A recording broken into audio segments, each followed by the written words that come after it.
Hi everyone, and welcome to another episode of Radiant Central, and I'm your host Natasha St. Michael, and thank you so much for joining me. So today I'm going to show you how to make a basic green juice. This recipe that I'm sharing is pretty much sort of like the foundation of green juices and how to make a basic green juice, and you are certainly welcome to change up the ingredients or to add different spices into it or other fruits or vegetables, whatever you like. But this recipe itself is just sort of like my foundation of what a green juice would contain. And I also want to share some tips on how to use your juicer and how to make a good green juice, how to use sort of the ingredients and also the tools more effectively so that your juicer's not jamming up or that there's not too much juice in the fiber, that you're really getting the most out of the fruits and vegetables that you're juicing, and also how to make like a nice smooth green juice, how to get rid of the foam, all that kind of stuff. So I'm gonna go through sort of like the basics of making a green juice. All right, so first I'm gonna show you the ingredients that I use in a basic green juice, and then I'm gonna go through the steps of making it. All right, so check it out. For the base of a green juice, what you'll need is cucumber, celery, green apples, and some sort of green leafy vegetables. So right over here I've got a local spinach, but you can use kale, you can use Swiss chard, you can use cabbage, you can use lettuce, baby greens, whatever you like. You'll also need a juicer, and this is for the base of a green juice. So if you want to be adding other things like lemon or ginger or green peppers or carrots or other fruit, you're certainly welcome to, but this is the base ingredients for a green juice.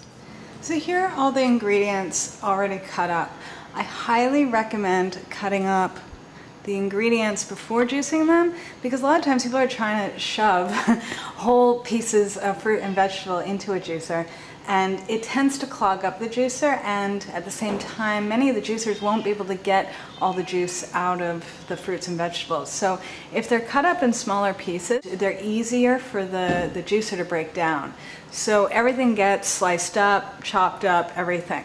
And the amounts that I'm presenting here would be the amount I'd use in a single juice for myself. So right here it's 1 cucumber that's been sliced up. I do keep the peel on it, wash it very well. Then 1 green apple, and I do keep the inside of the core. The only thing I take off of a green apple would be the stem, and I do my best to get rid of the seeds. If there's a seed here and there going through the juicer, no big deal. But on the most part, I try and take them out. Also, there's 2 stalks of celery. I chop these up because I find that if I put a long piece of celery through a juicer, a lot of times the fibers are so long that it ends up really jamming up my juicer. So I find if it's cut up in smaller pieces, it just goes faster, much easier, and yeah, no problems, no stopping in between putting things through and juicing things. And then here is 2 cups or 500 milliliters of packed chopped up spinach. I use every part of the spinach, the long stalk, everything.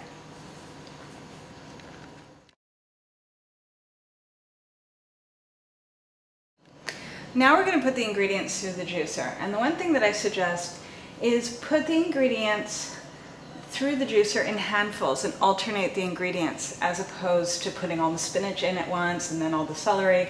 Do a little bit of spinach, then a little bit of celery, then a little bit of apple, a little bit of cucumber, and then back and add in another handful of spinach, another handful of celery, and just keep alternating them, because that's what's going to help push things through the juicer. The things that sort of get clogged up in the juicer are usually the leafy vegetables, things that don't have so much water in them, and the things that push things through the juicer are more of the denser, water-rich, sort of solid fruits or vegetables like the apple or the cucumber.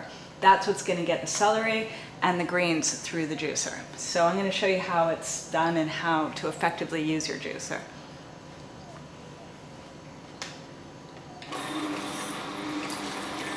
So here we have 1 handful of spinach.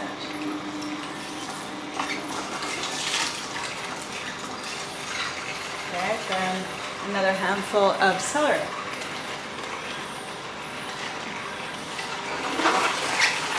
Then I would say 2 pieces of apple.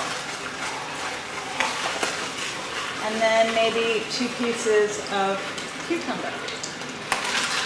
And then back with another small handful of spinach.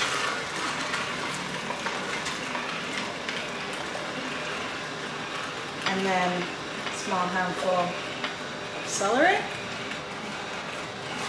And you can always use the little piece, that part of your juicer that pushes things down. You can always use that. I barely use mine. I don't feel there's a need to, because as I'm putting the vegetables through, they kind of push themselves down. Might use 2 more pieces of apple. And then another 2 pieces of cucumber. And I keep alternating everything through. This way, everything kind of pushes each other out. A lot of times you see people doing demos with the juicers, and they tend to just throw in like a big head of lettuce and then a big head of celery and then a few cucumbers. And some juicers can do that, but a lot of juicers I find need that little extra help. So it really depends on your juicer. And if you're finding that your juicer is clogging up, or it's getting jammed, or you just feel like all the pulp that comes through is pretty wet and you're not getting enough juice out of the vegetable or the fruit, then cut it up in small pieces and alternate everything through the juicer.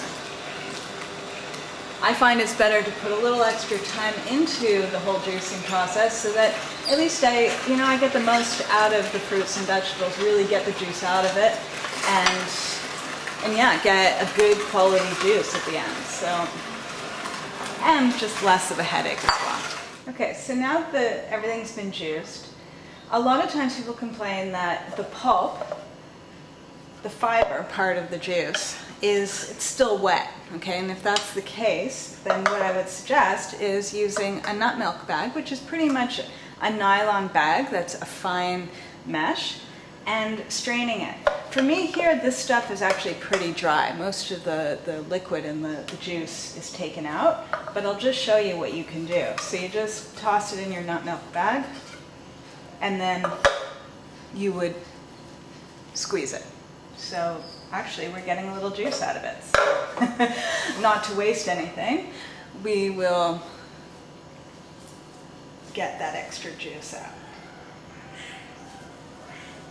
So, and what to do with the foam. Okay, as you can see, there's a nice amount of foam at the top here. Now, you can either drink it as is, or you can use a fine mesh strainer or the nut milk bag. Take the pulp out, rinse it out, and put the juice through the nut milk bag, and that will take out any bits of fiber that might still be remaining in the juice, and also take out the foam. Okay, so maybe I'll show you using the strainer how to do that. So if I'm going to strain the green juice with a fine mesh strainer, I also use a spoon. Okay, so what I do is I pour some in, and this one's pretty good that it's pretty thin, but if it's not, then I would just keep stirring it around, and that helps press out the juice. Okay, and as you can see, the foam stays in this container, and here you get a nice thin juice. Okay, I'll also just show you how to use a nut milk bag to strain it as well. So here's our nut milk bag. My nut milk bag is stained, that's why it's brown, because I use it a lot with my juices. So what I normally do, I put it over the container, and then I pour the juice in. With all the foam, everything, the whole container gets poured into the nut milk bag, and then I squeeze all the juice out. Personally, I have to say that juices taste much better when they are strained, especially green juices that are not using much fruit. Okay, so if you're using a lot of vegetables and different maybe spices like ginger or garlic and stuff like that in your juices, you kind of don't want those little bits of fiber in there. It's a smoother, silkier kind of juice once it's actually strained. And whether you use a fine mesh strainer or a nut milk bag doesn't really make a difference. Both do a really good job at straining it. So let's try out the green juice. This is delicious. So pretty much the recipe that I put together I put that on today's blog post with all the measurements of each ingredient and how much to use, all of that. So if you want the full recipe, just go to radiantcentral.com/blog and click on today's blog post and everything will be listed there. This recipe itself yielded about 500 milliliters of juice. So that's about 2 cups, which for me, that's great to have every single day. So definitely if you're interested in juicing and you want to get started with it, start with this recipe. And one thing that I really suggest is to use a variety of ingredients. You know, don't always use the same grains, don't always use the same ingredients in the green juices. Try to get creative. In the beginning, you might want to stay with the same thing, which is what is safe and what tastes good, and then slowly, like, try a different green or add in a different fruit or change up the ratios between the greens and the fruits, things like that. I can also say too is that with the greens, there's certain greens that I find are better for people that are beginners with the green juice. The greens that are less bitter, like spinach, Chinese cabbage, curly kale, parsley. These greens are just, they have less taste, less bitterness to them. Some of them can even be a little bit on the sweet side, and it's easier to drink. So those are easy to start off with when you're making green juices, and then later on, once you get sort of used to having green juices, then you can try things that are a little bit more bitter, like Swiss chard or bok choy or other greens. I also suggest too going to different markets. Check out an Asian market, which a lot of times has so many more of a variety of greens and things you can try out that maybe you've never even seen or tasted before. Also too, what I suggest is trying different spices in your juices. So if you like ginger or you like garlic, try that. Or even chili peppers, or you can use just red pepper or tomato, different things to add into your juices, plus different fruits. One thing that we do in my household is a lot of times we have sort of like pears or certain fruits that are getting really ripe and they're not so great eating them, but they haven't gone bad yet, but I save them for the juices, and that's a way of not wasting anything and using everything up, plus having more variety.